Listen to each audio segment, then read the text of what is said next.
60కి స్వాగతం. ఇక వివరాల్లో చూస్తే నల్గొండ జిల్లాలో విత్తనాల కొరత లేదన్నారు కలెక్టర్ దాసరి హరిచందన. కొందరు విత్తనాల కొరత ఉందని అసత్య ప్రచారం చేస్తున్నారని చెప్పారు. అపోహలను రైతులు నమ్మొద్దన్నారు. దళారుల దగ్గర విత్తనాలు కొని రైతులు మోసపోవద్దని సూచించారు. దళారీ విధానం నకిలీ విత్తనాలను అరికట్టడానికి జాయింట్ టీం ఏర్పాటు చేసినట్లు చెప్పారు. ఇందులో పోలీస్, రెవెన్యూ, వ్యవసాయ అధికారులు ఉంటారని తెలిపారు. రైతులకు ఏమైనా సమస్యలున్నా, ఇన్ఫర్మేషన్ కావాలన్నా 7288444023కి కాల్ చేయవచ్చన్నారు కలెక్టర్ హరిచందన. మీరు పబ్లిక్ అవేర్నెస్ కోసము ఏవి ఆథరైజ్డ్ కంపెనీస్ అని చెప్పేసి ఏ సీడ్ వాళ్ళు తీసుకోవచ్చు అని చెప్పేసి మీరు చెప్పొచ్చు.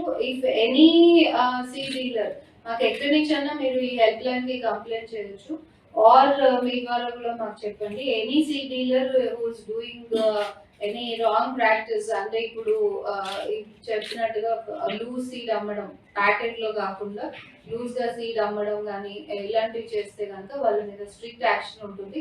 ఆల్రెడీ 2 డీలర్స్ మేము మిర్యాలగూడ అండ్ శాలిగౌరవరం మండల్స్ లో సీజ్ చేయడం జరిగింది. స్పూరియస్ సీడ్ అని police and agriculture teams. So వీటిని కూడా వాటి మీద స్ట్రిక్ట్ యాక్షన్ తీసుకున్నాము. మేము పీడీ యాక్ట్ కూడా పెట్టడం జరిగింది. సో ఎవరికి కూడా ప్రాబ్లం ఉండకూడదు ఫార్మర్స్ కి, and nobody should create an issues. Farmers కూడా వారి అవేర్నెస్ పెంచుకోవడానికి మేము ఈ ప్రెస్ మీట్ పెట్టడం జరుగుతుంది.